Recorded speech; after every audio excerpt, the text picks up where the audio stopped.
O escuro profundo das florestas mais remotas esconde uma lenda tão antiga quanto o fogo. A lenda conta que mulheres comuns descobriram um modo de evocar poderes ancestrais. E, sob o pretexto da purificação, milhares delas perderiam as vidas em execuções cruéis. Seriam estas mulheres instrumentos do mal ou apenas vítimas da ignorância humana? Seja como for, elas, as bruxas, sempre caminharam entre nós. E há quem diga que ainda caminham. Mas é certo que os locais onde seus corpos foram enterrados remontam a um período de trevas, e estes são verdadeiramente os túmulos mais assustadores da Terra. No coração das florestas de Salem, Massachusetts, onde a densa neblina da manhã se confunde com as sombras da noite, encontra-se o cemitério Old Burying Point, um dos mais antigos cemitérios da América. Fundado em 1637, ele é um relicário de histórias esquecidas e segredos ocultos. Um lugar onde o passado revela um mundo dominado pelas trevas. Mas antes de caminhar por estes túmulos, precisamos voltar no tempo. Só assim você vai entender por que este cemitério é tão assustador. No inverno gelado de 1692, na pequena vila de Salem, algo sinistro estava prestes a emergir. O vento uivava pelas ruelas estreitas daquele vilarejo, como se carregasse consigo os sussurros dos condenados. O medo dos monstros que habitavam a floresta crescia lentamente. Mas quem eram os monstros? O pânico teve início na casa do reverendo Samuel Parris, cuja filha de 9 anos, Betty, e sua sobrinha Abigail Williams, de 11, começaram a sofrer de convulsões misteriosas. As meninas gritavam, se contorciam e diziam estar sendo picadas por alfinetes invisíveis. Médicos foram chamados, mas a ciência da época era impotente diante do que parecia ser uma aflição sobrenatural. Então, o diagnóstico caiu sobre todos como um trovão. Bruxaria. A paranoia se espalhou como fogo em palha seca. Tituba, a escrava caribenha de Parris, foi uma das primeiras a ser acusada. Sob tortura intensa, ela confessou e relatou visões horríveis de pactos, banquetes macabros e voos noturnos. Sua confissão, carregada de detalhes mórbidos e fantasiosos, alimentou o medo e a histeria coletiva. Mas convencidos de seu arrependimento, os juízes acabaram inocentando Tituba, que foi libertada da prisão 15 meses depois. Good, uma conhecida pedinte, era vista como uma alma atormentada, enquanto Osborne, que raramente ia à igreja, era alvo de boatos maldosos. Em março de 1692, elas foram julgadas e, apesar da falta de provas concretas, ambas foram condenadas. As histórias contadas por Tituba, combinadas com os relatos dos acusadores, criaram uma narrativa horripilante que parecia saída dos pesadelos mais sombrios. A imagem de bruxas dançando pelas florestas sombrias, realizando rituais ocultos e invocando seres das trevas, ainda pairava sobre Salem. E o terror não conhecia barreiras. Rebecca Nurse, uma respeitada e piedosa anciã, seria a próxima acusada. Sua prisão abalou profundamente a comunidade, pois se até uma mulher quase santificada podia ser bruxa, ninguém estava seguro. Durante seu julgamento, o tribunal foi atormentado por surtos de gritos e convulsões das testemunhas afligidas, que alegavam sentir a presença maligna de Nurse. Ela foi condenada e enforcada em julho de 1692. O processo judicial era um espetáculo de horror. As testemunhas juravam ter visto espíritos alados, aparições malignas e animais possuídos. Os acusados eram muitas vezes forçados a confessar sob tortura, e suas confissões se tornavam provas irrefutáveis. Em uma dessas sessões, Giles Corey, um fazendeiro idoso, se recusou a confessar e foi submetido a um dos métodos de tortura mais brutais. Um cruel castigo em que pedras eram empilhadas sobre o condenado até seu último suspiro. Ele foi esmagado lentamente pelo peso das pedras até sucumbir, mas antes desafiou a todos dizendo: "Mais peso!". Em setembro de 1692, os julgamentos começaram a perder força. E quando até mesmo a esposa do governador, Lady Phips, foi acusada, as autoridades começaram a questionar a validade das provas e a legalidade dos processos. Em outubro, o governador William Phips proibiu novas prisões e dissolveu o tribunal inquisidor, responsável pelos julgamentos, mas o dano já estava feito. No total, 25 pessoas perderam suas vidas em execuções tão cruéis quanto os supostos atos dos quais foram acusados. 14 mulheres e 6 homens foram executados. 5 faleceram na prisão e mais de 200 pessoas foram acusadas e estiveram próximas do mesmo fim. Há quem defenda que alguns dos condenados praticavam atos reais de bruxaria, mas nenhuma prova concreta jamais foi apresentada. E de volta ao presente, o Old Bearing Point Cemetery, onde muitos destes condenados foram enterrados ao lado de seus executores, o cenário é inquietante. Ao atravessar seus portões enferrujados, o visitante é imediatamente envolto por uma sensação indescritível e poderosa. As lápides quase apagadas e cobertas de musgo contam histórias aterrorizantes. Como bruxas condenadas, Rebecca Nurse e Martha Corey haviam sido excomungadas de suas igrejas e enterros adequados foram negados. Logo que os corpos das acusadas foram tirados das árvores, os depositaram em uma cova rasa e a multidão se dispersou. Porém, a história afirma que as famílias das supostas bruxas recuperaram seus corpos depois de escurecer e enterraram-nas em sepulturas não marcadas. Uma das figuras mais notórias aqui enterradas é John Hathorne, um dos juízes do julgamento das bruxas de Salem. Hathorne, que em vida condenou sumariamente centenas de pessoas, incluindo até mesmo uma menina de 4 anos, parece não ter encontrado a paz. Dizem que seu espírito ainda hoje é atormentado por aqueles que perderam as vidas sob sua sentença. Dada a sua crueldade para com aqueles que ele enforcou, não é de se admirar que muitos visitantes do cemitério Old Bearing Point afirmem ter capturado o fantasma do juiz John Hathorne em fotografias tiradas de seu túmulo. Devido ao fato de ser considerado ilegal e trazer má sorte tocar o cadáver de uma bruxa, os corpos de outros condenados foram despejados sem cerimônia no entorno do antigo cemitério e, portanto, não tiveram um enterro adequado. Mas acredita-se que os espíritos perdidos destas pobres almas ainda hoje reivindiquem um local de descanso adequado. Não são poucos os relatos de gritos e aparições misteriosas naquele trecho de terra. A figura mais intrigante, no entanto, não é de um juiz ou de um condenado, mas de um dos colonos mais antigos de Salem, Samuel Bradstreet. A lápide de Bradstreet é uma das mais antigas do cemitério, e há uma lenda que a acompanha. Bradstreet, um homem muito religioso e puritano, acabou se tornando uma das principais testemunhas de acusação nos julgamentos, e por isso ele teria sido assombrado por visões de bruxas até o dia de seu falecimento. Algumas noites, quando o vento sopra de uma forma particular, pode-se ouvir um cântico, talvez suas orações frenéticas, vindo de sua sepultura, uma tentativa desesperada de afastar os espíritos que ele acreditava o perseguirem em vida. Ao caminhar pelo cemitério, é impossível ignorar a sensação de ser observado.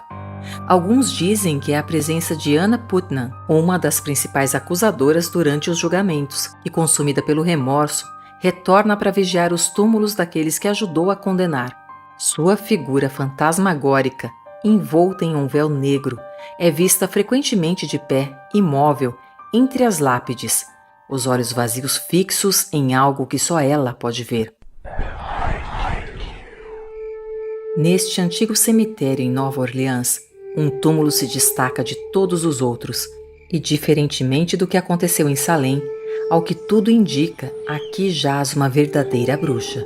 Mas isso deixaremos que você decida ao final desta história impregnada de mistérios. Nova Orleans, com suas ruas pavimentadas e suas fachadas decadentes, sempre foi um lugar onde o passado e o presente se confundem. Foi aqui que, em 10 de setembro de 1801, nasceu Marie Laveau, uma mulher com um legado pra lá de sombrio. A história garante que ela foi uma bruxa e ficaria mundialmente conhecida como a Rainha do Voodoo. Laveau controlava poderes além da compreensão humana, e até hoje seu legado assombra aquela comunidade. Marie Laveau era uma mulher de origem mista, filha de um rico fazendeiro branco e de uma escrava negra liberta.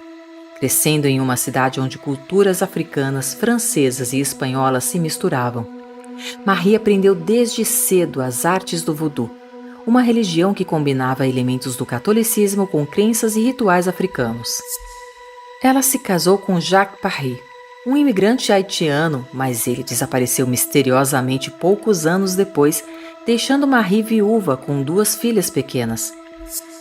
Determinada a sobreviver e prosperar, Marie começou a trabalhar como cabeleireira para as damas ricas de Nova Orleans. Foi nesse papel que ela começou a tecer sua teia de influência. As mulheres confiavam nela não apenas para cuidar de seus cabelos, mas também para confessar seus segredos mais sombrios. Marie ouvia atentamente e, com o tempo, tornou-se uma conselheira indispensável para a elite da cidade. Mas foi nas sombras que o verdadeiro poder de Marie floresceu. Ela começou a realizar cerimônias de voodoo em sua casa, atraindo uma clientela diversificada que ia desde escravos desesperados até aristocratas aflitos. Suas habilidades como uma sacerdotisa do voodoo logo se tornaram lendárias. Diziam que ela podia curar doenças, trazer amor, causar infortúnios e até mesmo convocar espíritos do além. As histórias de seus feitos sobrenaturais se espalharam como fogo, alimentando rumores de que Marie Laveau era mais do que uma simples praticante do voodoo. Ela era uma bruxa poderosa. Um dos eventos mais notórios ocorreu em 1830, quando Marie foi chamada para ajudar uma jovem mulher da alta sociedade, Annabelle Devereux, que estava gravemente doente. Médicos haviam desistido de Annabelle, mas Marie, confiante em seus poderes ocultos, aceitou o desafio. Na calada da noite, Marie entrou na mansão dos Devereux, carregando consigo uma bolsa cheia de ervas, velas e ossos.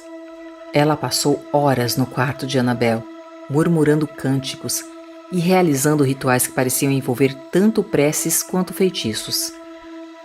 Na manhã seguinte, para o espanto de todos, Annabelle estava milagrosamente curada. As portas da alta sociedade se abriram ainda mais para Marie, mas com elas também veio o medo. Pessoas começaram a sussurrar que Marie tinha feito um pacto com forças das trevas, que ela controlava poderes sobrenaturais. Alguns alegavam que a sombra de Marie se movia independentemente de seu corpo, uma entidade própria que espreitava os cantos das casas à noite, buscando almas para devorar. Esses rumores se intensificaram quando, em 1843, Marie anunciou que se retiraria das cerimônias públicas, passando seu manto para sua filha, Marie Laveau II.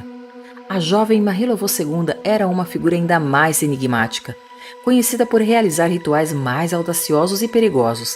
Mãe e filha mantinham um poder conjunto que fazia até os mais céticos estremecerem.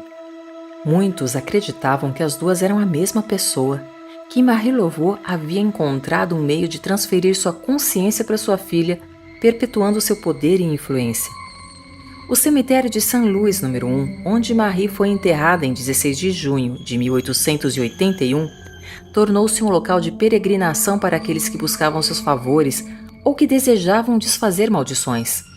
A tumba de Marie é um dos locais mais visitados de Nova Orleans, um túmulo branco marcado por números X, sinais deixados por aqueles que ainda hoje evocam os poderes da rainha do voodoo. Em troca, as pessoas que atingissem uma graça concedida por Marie deveriam depositar oferendas em seu túmulo. Caso contrário, maldições terríveis se abateriam sobre ela e sua família por gerações. Mas visitar o túmulo de Marie não é para os fracos de coração. Dizem que à meia-noite o espírito de Marie vaga pelo cemitério, seus olhos brilhando com um fogo sobrenatural. Aqueles que desrespeitam seu túmulo são assombrados por pesadelos terríveis e infortúnios inexplicáveis. Histórias de turistas que desapareceram misteriosamente ou que enlouqueceram após visitar o túmulo de Marie são frequentes. Uma dessas histórias é a de Thomas Cartwright, um historiador que, em 1932, decidiu investigar as lendas em torno de Marie Laveau. Ele passou dias pesquisando documentos antigos e entrevistando moradores locais até que finalmente decidiu passar uma noite no cemitério de Saint-Louis. Naquela noite, ele montou acampamento perto do túmulo de Marie, determinado a provar que as histórias eram apenas mitos. À medida que a noite avançava, Thomas começou a ouvir sussurros, como se uma centena de vozes estivessem rezando em uma língua antiga.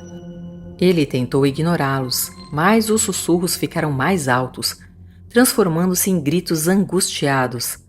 Quando ele finalmente olhou para o túmulo de Marie, viu uma figura envolta em sombras, com um turbante colorido e olhos brilhantes e profundos. A figura levantou a mão e num instante Thomas foi consumido por uma sensação de pavor absoluto. Ele fugiu do cemitério, mas nunca se recuperou completamente do que viu naquela noite. Passou o resto de sua vida em um asilo, murmurando sobre os olhos ardentes de Marie Laveau. Marie Laveau, a rainha do voodoo, pode ter partido deste mundo, mas seu espírito inquieto continua a lançar uma influência aterradora sobre Nova Orleans.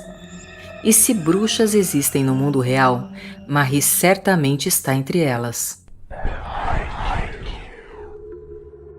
Durante os dias, um silêncio sepulcral paira ao longo da encosta de Pendle Hill. E nada parece anunciar o que as noites reservam. Mas na escuridão a quietude é bruscamente quebrada pelos uivos do vento. É como um lamento profundo e constante, talvez de almas sedentas por justiça. O cemitério de Malkin Tower ganha vida, revelando um mundo oculto que emerge das sombras. Enterradas aqui, sob a terra fria e infértil, repousam as bruxas de Pendle. No início do século XVII, em uma Inglaterra dominada pelo medo e pela superstição, as colinas de Pendle, em Lancashire, tornaram-se o palco de um dos episódios mais sombrios e aterrorizantes da história britânica. Essa atmosfera carregada pela fé cega e a superstição criou uma lenda tão assustadora que ressoa até os dias de hoje. Quando Alison Device, uma jovem que vivia em uma cabana pobre com sua família nas colinas de Pendle, encontrou John Law, um mercador ambulante. A história conta que após uma breve discussão, Alison teria lançado uma maldição sobre Law, que imediatamente caiu ao chão, incapaz de mover-se. O incidente rapidamente chegou aos ouvidos das autoridades, e Alison foi presa e levada a julgamento. Durante os interrogatórios, Alison, em uma tentativa desesperada de salvar seu corpo, confessou que havia vendido sua alma. Ela acusou sua avó, Elizabeth Southern, conhecida como Demdike, e uma vizinha, Annie Whittle, conhecida como Chattox, de serem bruxas e de praticarem feitiçaria. A rivalidade entre as duas famílias, os Device e os Whittle, há muito tempo alimentava rumores e suspeitas na comunidade. Os interrogatórios trouxeram à tona histórias horripilantes de encontros com o próprio Senhor das Trevas, pactos de sangue e feitiços malignos. Suas confissões, arrancadas sob pressão e medo, eram repletas de detalhes macabros que só alimentaram ainda mais o rancor e o ódio. No final de março, as autoridades decidiram prender todos os supostos cúmplices. 10 membros das famílias Device e Whittle, além de outros acusados, foram levados para o castelo de Lancaster, onde aguardariam o julgamento. O processo, presidido pelo juiz Sir James Altham, começou em agosto de 1612. Os julgamentos foram um espetáculo de horrores. As testemunhas, muitas vezes crianças, relatavam que as supostas bruxas se reuniam em bosques todas as noites, onde praticavam feitiçarias poderosas, que incluíam sacrifícios de animais e invocações satânicas.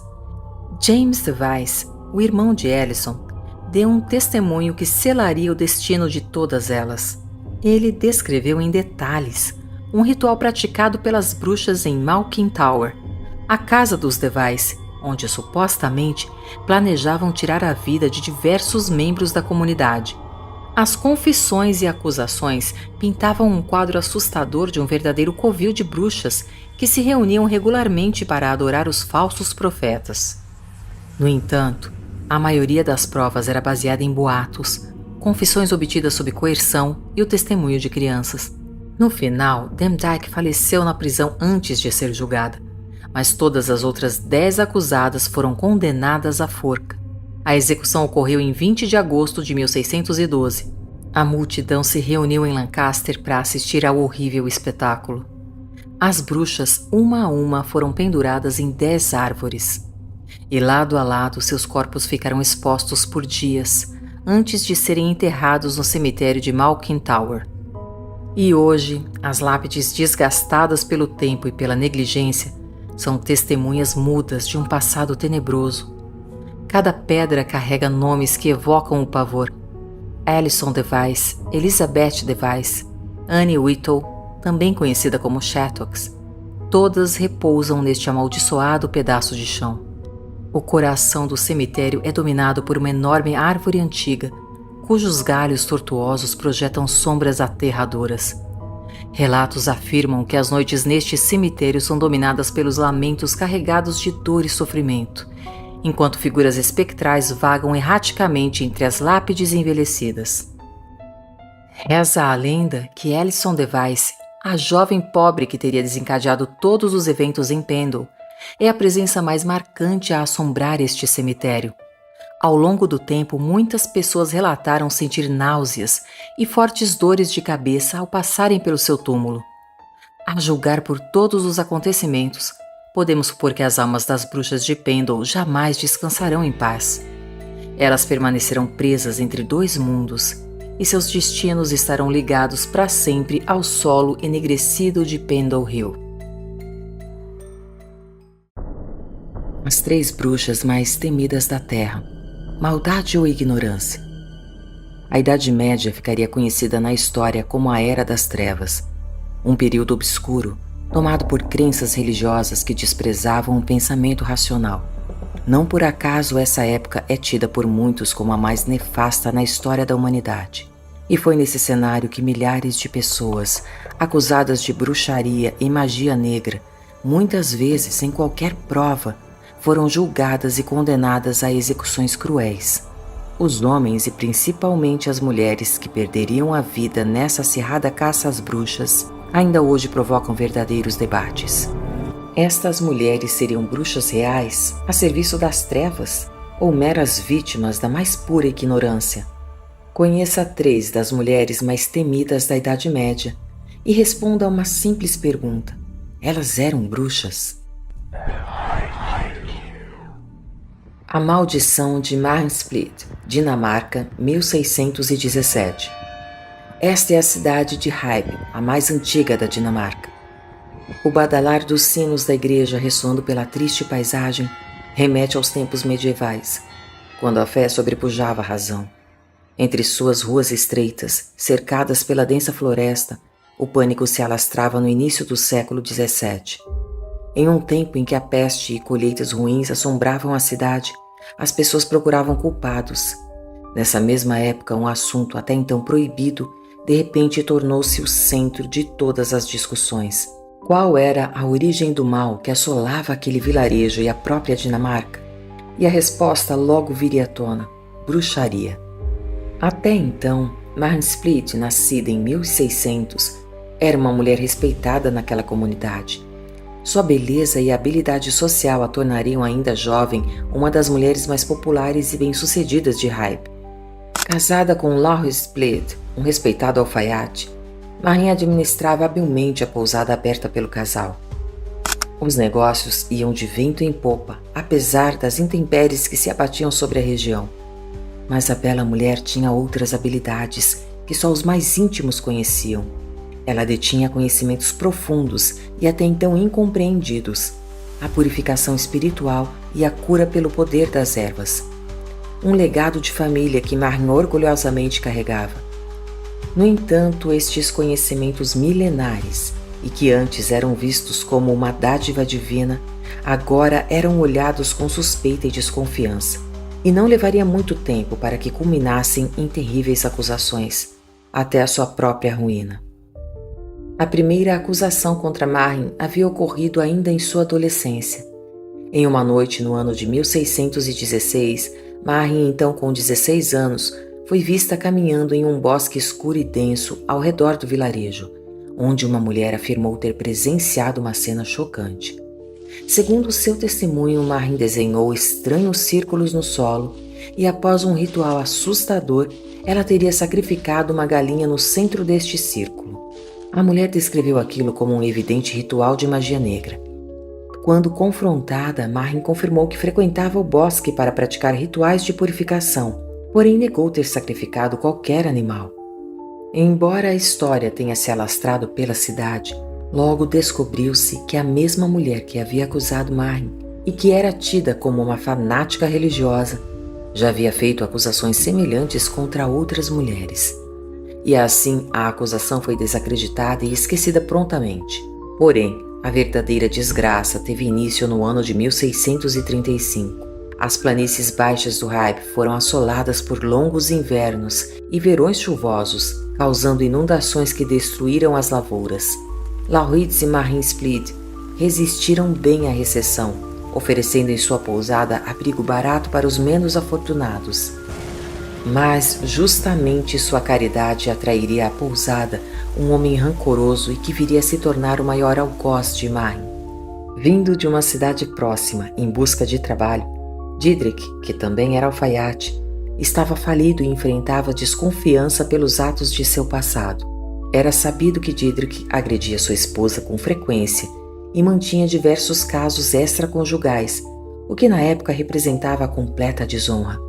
E apesar destes fatos, durante meses ele recebeu abrigo na pousada, a qual pagava trabalhando como assistente de Lahuid Split em sua alfaiataria. Mas o mal se esconde nos detalhes. Diedrich, que continuava gastando além de sua capacidade com bebidas e mulheres, decidiu trair a confiança do casal, abrindo a crédito o seu próprio negócio. E mesmo como concorrente direto de Lahuid, Diedrich ainda frequentava a pousada regularmente. Porém, mais uma vez, em pouco tempo ele se viu à beira da falência, e logo a inveja começou a dominar suas ações. Foi assim que, em uma noite, após uma acalorada discussão com Marin, Diedrich foi expulso da pousada. A briga se tornaria pública, causando escândalo na cidade. Mas àquela altura a comunidade ainda estava ao lado de Marin Split, seu marido. Após a humilhação na pousada, a vida de Diedrich piorou, levando-o a confessar seus pecados a um padre corrupto no ano de 1637. E foi nesse momento que Diedrich, em busca de vingança, acusou Marin de bruxaria. Ele afirmou ao padre que vinha tendo pesadelos constantes que o faziam acordar sufocado. Nestes sonhos, Marin Split aparecia em uma clareira na floresta, dançando erraticamente e ao mesmo tempo conjurando palavras em línguas estranhas.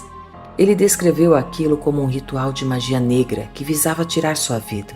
Por fim, ele afirmou que acordou em uma noite com um gato selvagem arranhando seu rosto, e segundo ele, o gato era controlado por Marin. Logo após sua confissão, o padre teria sido subornado por Diedrich para levar suas acusações aos seus superiores. O fato é que no dia seguinte o padre acionou a igreja e uma acusação formal foi estabelecida. Marin foi presa no mesmo mês e levada ao tribunal inquisidor. Em seu testemunho, Diedrich ampliou seu leque de acusações contra Marin. Além do que ele já havia dito em sua confissão ao padre, ele alegou que uma noite foi acordado por 3 bruxas. 2 eram desconhecidas para ele, mas a terceira seria a própria Marin. Ele afirmou que enquanto as 2 bruxas o seguravam, Marin soprou em sua boca. No dia seguinte, ele adoeceu e expeliu pela boca um objeto que pensava estar se movendo dentro de seu corpo. O objeto foi apresentado e observado pelos padres e pelo bispo, que o declararam antinatural. Porém, em seu testemunho, o marido de Marin afirmou que Diedrich estava mentindo para se vingar de sua esposa e da concorrência nos negócios. No final do julgamento, sem provas ou qualquer evidência, Marin foi absolvida e acabou liberada. No entanto, pouco tempo depois, o padre que apoiou Diedrich foi encontrado misteriosamente sem vida. E na mesma época, Diedrich desapareceu. E foi assim que uma segunda acusação se abateu sobre Marin. Desta vez, o próprio rei Cristiano IV, que havia tomado conhecimento do primeiro julgamento, ordenou a revisão do caso. Marin foi presa novamente e levada a Copenhague, onde inicialmente alegou inocência. Mas, após semanas de intensas torturas, Marin acabou por confessar os crimes. O rei, que havia sido abandonado pela rainha após engravidar outra mulher, sabia que precisava de uma medida extrema para retomar a popularidade. E mesmo tendo ciência das sessões de tortura, usou a confissão forçada para sentenciá-la à fogueira. A notícia se espalhou e Marin foi levada de volta a Haib, onde seria realizada a execução. Naquela mesma tarde, em 9 de novembro de 1641, uma multidão esperava ansiosamente o mórbido espetáculo.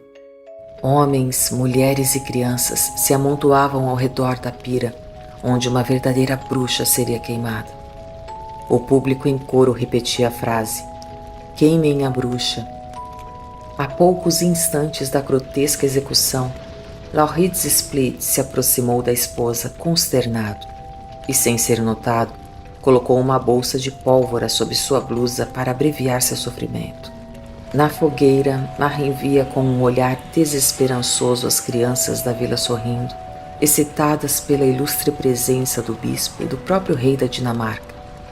Marin, amarrada a uma escada de madeira, viu um carrasco impassível acender o fogo que logo a consumiria, até que a explosão da pólvora decretou o fim do sofrimento. Seu marido, inconsolável, olhava para a multidão sem entender de onde vinha tanta maldade. A caça às bruxas na Dinamarca continuaria espalhando o terror entre homens e mulheres incompreendidos e marginalizados. Entre 1540 e 1693, ao menos 240 pessoas seriam condenadas e executadas sem provas sob acusação de bruxaria. Hoje, uma pequena placa encontra-se fixada na parede da casa onde Marin e Laurits viviam, e este singelo memorial é a única referência ao passado cruel e sombrio da cidade. Na placa está escrito: "Aqui vivia o alfaiate Laurits Split, cuja pobre esposa Marin, em 9 de novembro de 1641, foi queimada por bruxaria nas fogueiras de Haye." A conspiração de Catherine de Chaille, França, 1679. Em 22 de fevereiro de 1680, uma mulher com os olhos vendados e os braços amarrados é violentamente conduzida por 2 homens ao centro da Praça de Grève, em frente ao Hotel de Ville, em Paris. Com olhares vingativos ao redor da praça, uma multidão em coro gritava a plenos pulmões: "Fogo, fogo!" Aquela mulher era a famosa Catherine de Chaille, também conhecida pelo apelido dado ao seu marido Lavoisin. 40 anos antes, na Paris de 1640, nascia Catherine de Chaille, uma mulher forte e enigmática, cuja vida transcendeu os limites da normalidade, mergulhando nos obscuros meandros da feitiçaria e magia negra. Entre outras atividades controversas, ela seria acusada pela produção de poções venenosas e conspirações políticas. Mas sua derrocada se deu quando ela se tornou a figura central no infame caso dos venenos, que abalou a corte do rei Luís XIV e toda a França. Seria Lavoisin mais uma mulher inocente a ser castigada injustamente ou de fato uma verdadeira bruxa? Lavoisin começou sua jornada como quiromante e adivinhadora, ganhando notoriedade em Paris por suas previsões e conselhos espirituais. Atraindo uma clientela de todas as classes sociais, ela logo expandiu seus serviços, passando a oferecer abortos clandestinos e a realização de missas negras, rituais profanos que supostamente envolviam sacrifícios humanos. Muito hábil no cultivo e manuseio de ervas, Lavoisin vendia poções que prometiam verdadeiros milagres. A princípio, homens e mulheres a procuravam em busca de soluções para problemas como impotência e infertilidade, mas logo descobriu-se que as soluções de Lavoisin poderiam ser usadas para fins nada inocentes. O caso dos venenos veio à tona em 1677, quando documentos revelando um plano conspiratório para envenenar o rei Luís XIV foram descobertos. Este evento desencadeou uma caça aos conspiradores em toda a França. Estas pessoas, formadas por mulheres influentes na corte, seriam conhecidas mais tarde como as Envenenadoras de Paris. Em setembro de 1679, Madeleine Nissot, conhecida como Lagrange, revelou sob tortura que havia iniciado várias mulheres na prática da feitiçaria, além de fornecer receitas para unguentos e poções venenosas, ligando muitas delas à própria Lavoisin. A essa altura, os rumores de uma seita poderosa, formada por bruxas tenebrosas, começavam a atravessar os limites da corte. A sociedade francesa agora vivia sob o medo constante das envenenadoras. Qualquer falecimento súbito ou inexplicável era motivo para suspeitas de envenenamento e bruxaria. Tentando reduzir a histeria coletiva, secretamente, a polícia recruta e infiltra mulheres em endereços suspeitos. Uma delas consegue acessar um antigo prédio na rua Saint-Denis, onde as supostas bruxas se reuniam. Neste prédio, a mulher testemunharia estranhos rituais que ela descrevia como profanos e anticristãos, além de verificar um grande estoque de frascos contendo uma substância incolor que ela alegou ser veneno. O chefe de polícia, Gabriel Nicolas de Larreny, foi o encarregado de jogar luz sobre os casos. Alertado pelas diversas denúncias e pelas informações levantadas nas investigações secretas, Larreny iniciou uma série de inquéritos que culminaram na prisão de Lavoisin em março de 1679, enquanto ela saía de uma missa. A casa de Lavoisin foi vasculhada e foram encontrados ingredientes suspeitos, como arsênico e sangue menstrual. As investigações prosseguiram sob os olhares atentos do mais alto escalão da corte, uma vez que o próprio Luís XIV estaria ameaçado. Uma cartomante chamada Marie Bosse, depois uma curandeira conhecida como Vigorot e, por fim, a própria Lavoisin caem na rede da polícia e se veem indiciadas na prática de envenenamento. Em abril de 1679, a prática cresce em amplitude. Os culpados são cada dia mais numerosos, obrigando o rei a decidir pela implantação de uma corte extraordinária de justiça, que ficaria morbidamente conhecida como a Câmara Ardente. Embora pareça comum para a época, o acontecimento causou grande repercussão em todo o país. Lavoisin, que havia enriquecido largamente praticando abortos e comercializando poções, sentindo-se traída, decidiu denunciar vários de seus clientes. Muitos deles, homens e mulheres, pertenciam à alta aristocracia francesa. Durante seu julgamento, Lavoisin foi confrontada com várias testemunhas e cúmplices que revelaram uma rede extensa de envenenadoras e praticantes de magia negra.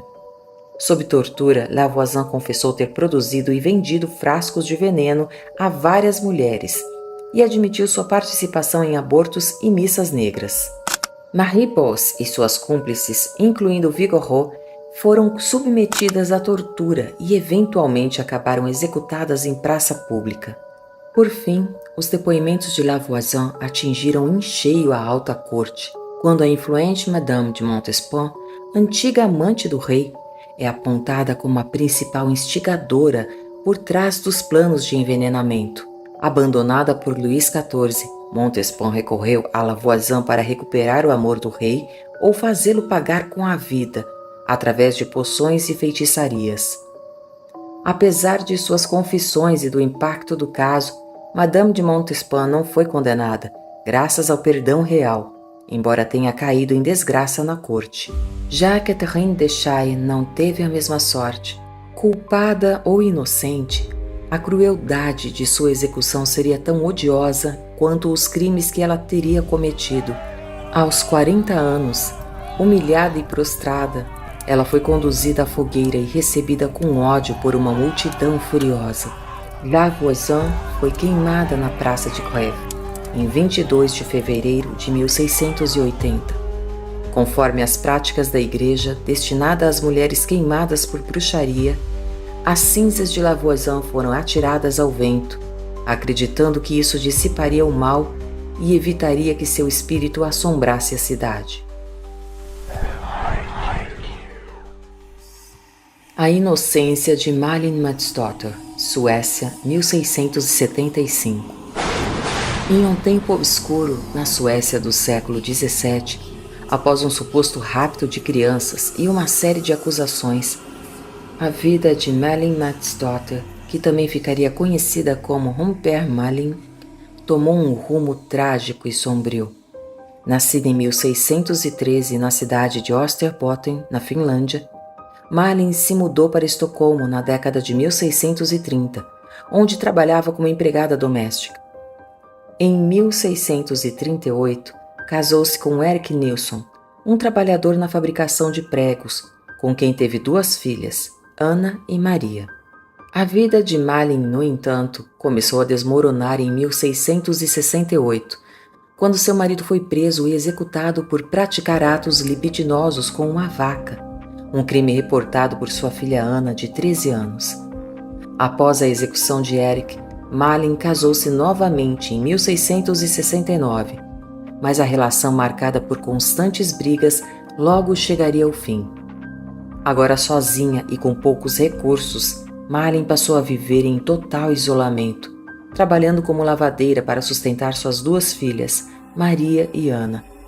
Naquela época, a Suécia foi varrida por lendas e histórias assustadoras sobre pactos e bruxaria. Qualquer evento inexplicado logo era associado às práticas de magia negra.